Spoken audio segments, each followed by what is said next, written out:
Why do avoidant people pull away just when things start to feel real?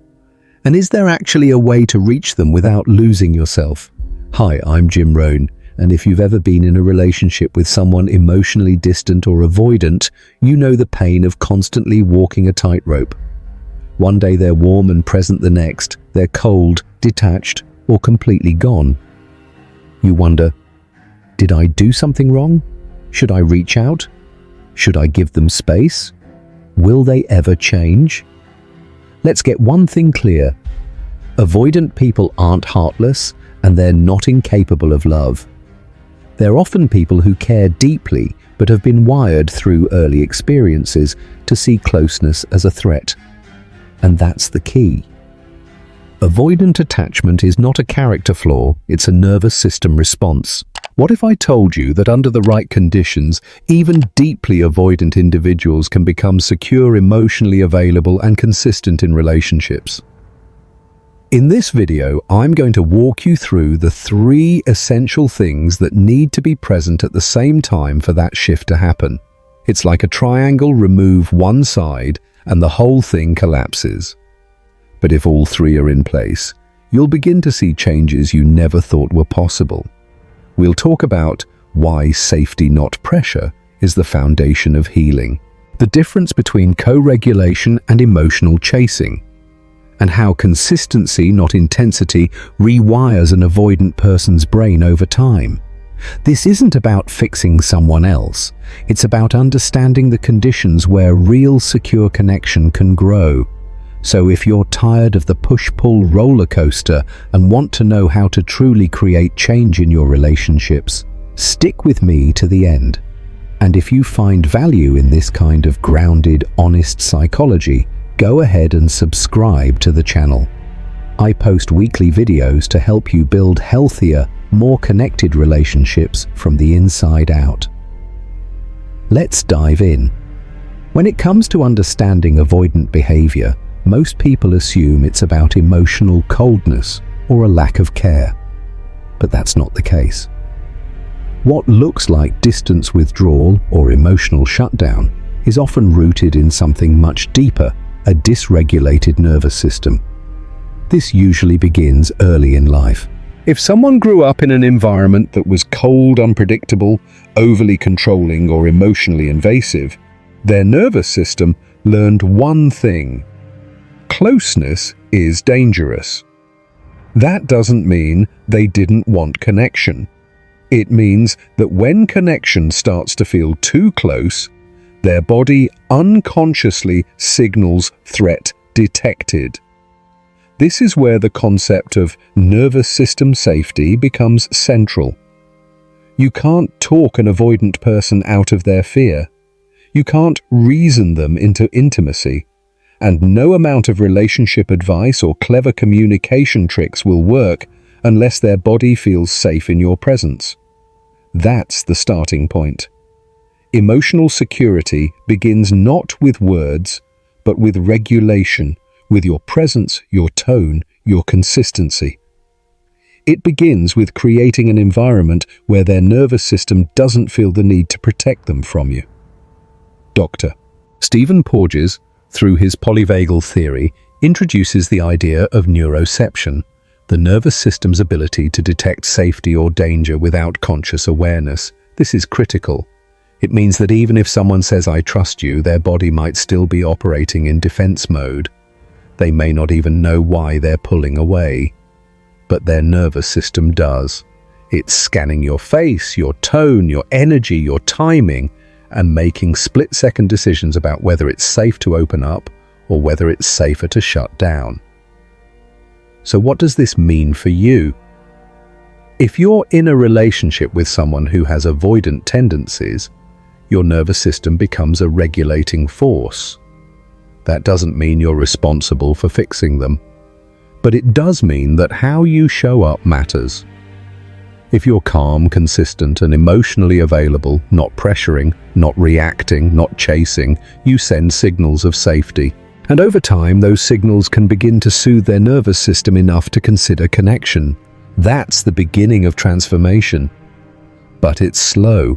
This isn't a quick fix.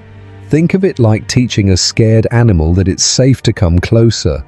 If you move too fast, it bolts. If you stand still and stay soft, it might begin to approach.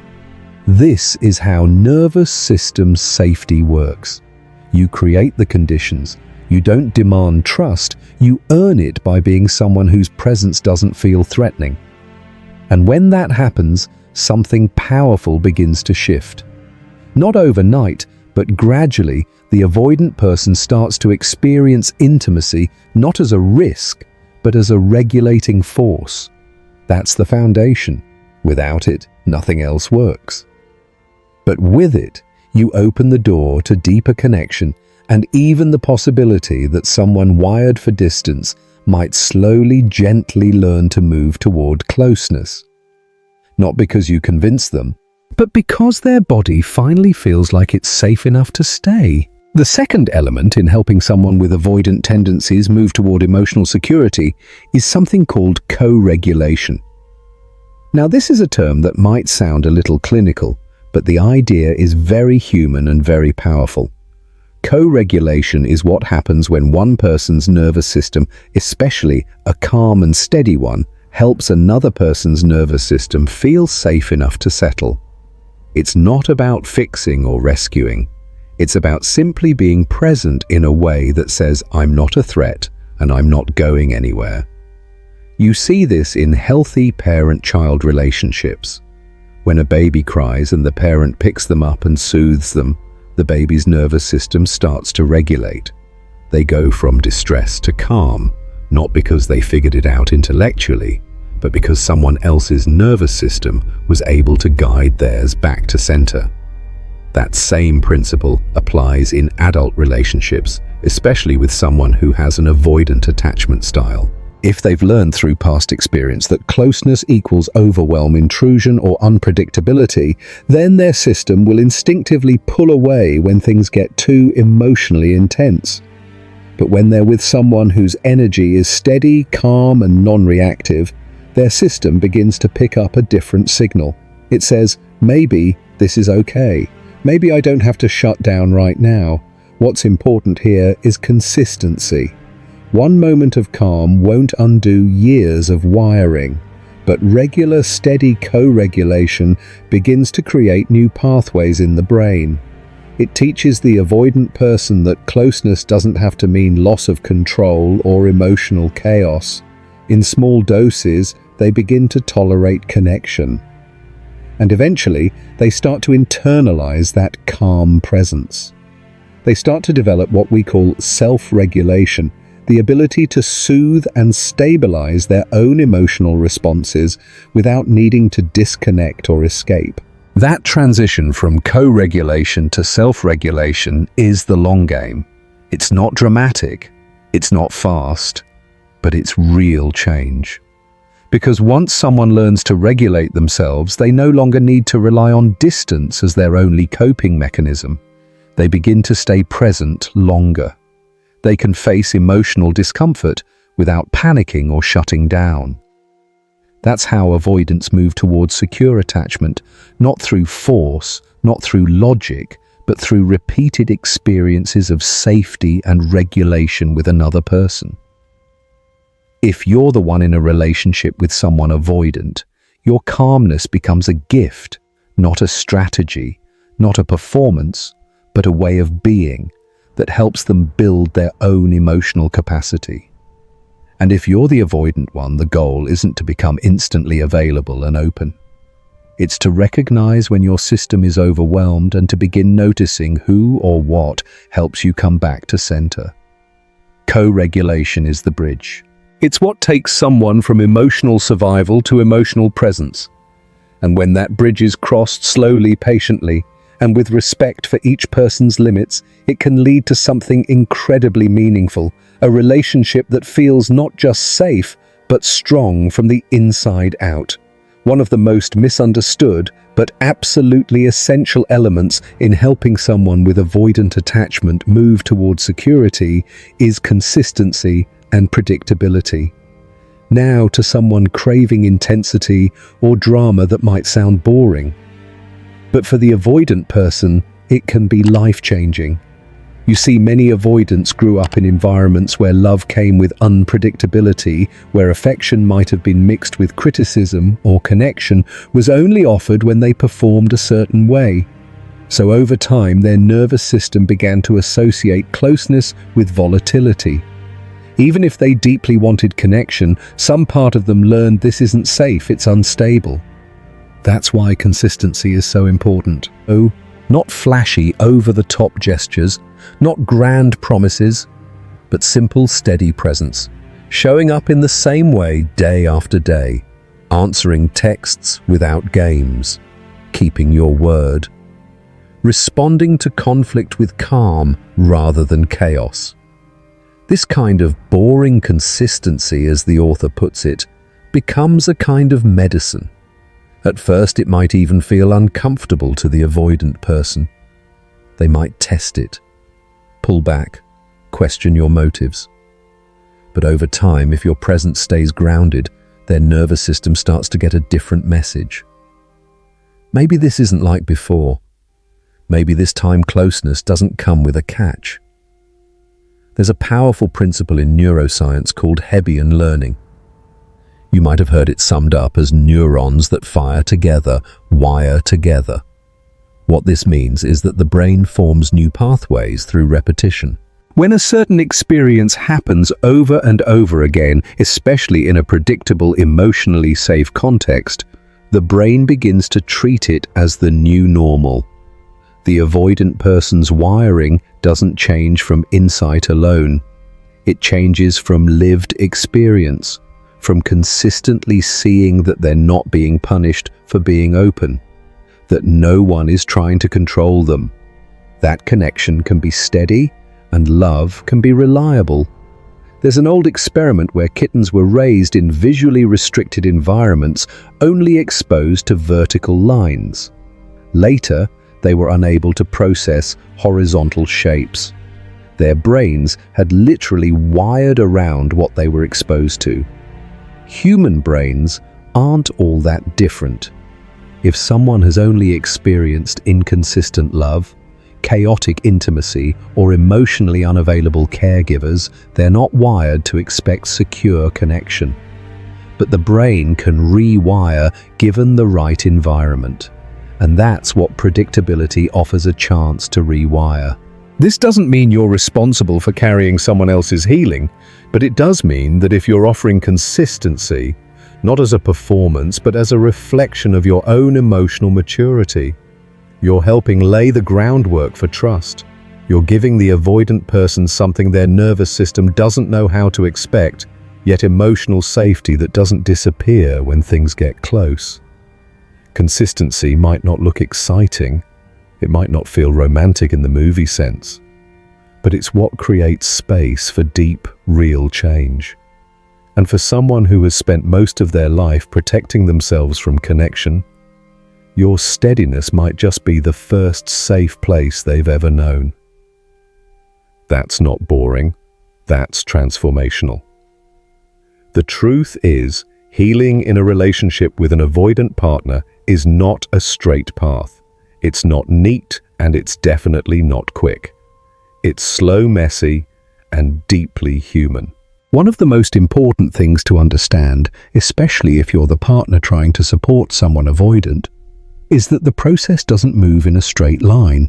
It moves in loops, steps forward and backward, sometimes feeling like nothing is changing at all. And that can be incredibly frustrating if you're someone who values clarity and progress.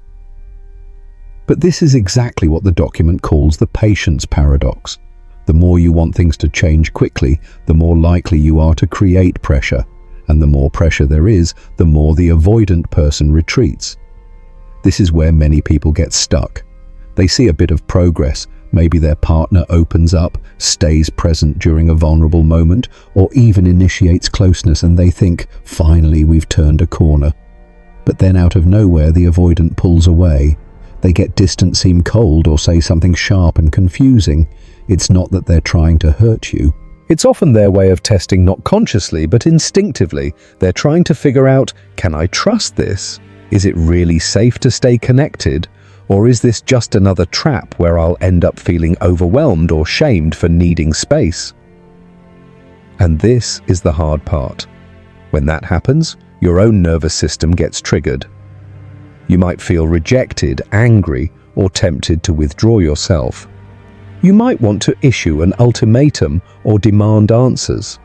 That's natural. But what matters most in those moments is how you respond, not react. Because your response becomes part of the emotional pattern they're learning to expect.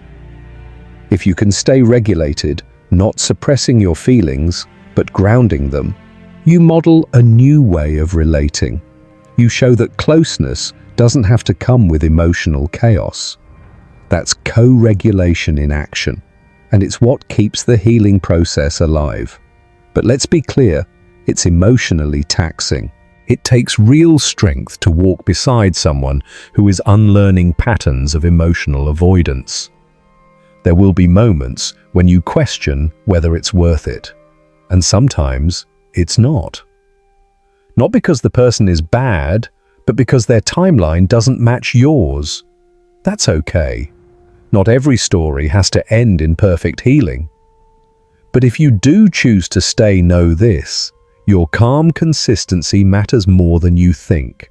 Every non-reactive response, every stable boundary, every moment you hold space without collapsing sends a new signal to their brain. This connection is different. So yes, it's slow. Yes, it can feel discouraging, but real change, lasting secure attachment only comes through repeated experiences of safety over time. You can't rush it. You can't shortcut it, but you can create the conditions for it to grow. And if you do, you might just witness something remarkable. A person who once feared closeness, learning slowly, imperfectly, to stay. If you've stayed with me through this conversation, thank you. These aren't surface-level insights. What we've talked about requires depth, patience, and a willingness to look at human behavior not as a series of flaws to fix, but as patterns that make sense once you understand where they come from. Let's bring it all together. We explored how avoidant behavior isn't a reflection of indifference or lack of care. It's often a protective pattern rooted in early nervous system dysregulation, formed in environments that felt emotionally unsafe, chaotic, or overly intrusive. The path towards security starts not with confrontation or pushing for change, but with creating nervous system safety. The body has to feel safe before the heart can open. From there, we talked about co-regulation, how one person's emotional steadiness can help soothe and stabilize another. Over time, this leads to self-regulation, giving avoidants new tools to handle closeness without panic or withdrawal. Then we moved into the power of consistency and predictability. What might feel boring on the surface, but in reality is one of the most powerful tools for helping the brain and body learn to trust again. We also didn't ignore the emotional challenges. This process isn't linear, it's confusing. There are setbacks. Avoidants often test boundaries not out of cruelty, but because their nervous system is still learning whether love is safe. That's why this work demands what I called the patience paradox. We all want fast results, but healing that lasts can't be rushed. It has to be earned. And here's the hopeful part. The science backs this up. There's research on earned secure attachment showing that people who didn't grow up with emotional safety can still become secure. Their brains adapt, their nervous systems rewire. They're just as capable of healthy connected relationships as anyone else. That includes avoidance. So here's the core takeaway. Avoidants are not broken. They're wired for protection, but with enough safety regulation and consistency, that wiring can be rewritten. And when it is, something powerful happens. Connection becomes safe, intimacy becomes possible, and the person who once ran from closeness learns how to stay, not because they were pressured, but because they were finally seen. If you found value in this video, I'd be honored if you'd subscribe to the channel. I release new content every week about attachment, emotional healing, and relational growth. And I'd love to hear from you. Drop a comment below and let me know. What stood out to you? Have you seen avoidant patterns in yourself or someone close to you? Thank you again for being here. I'm Jim Rohn, and I'll see you in the next video. Until then, stay grounded, stay curious, and remember, change doesn't happen overnight, but it does happen, one honest, consistent moment at a time.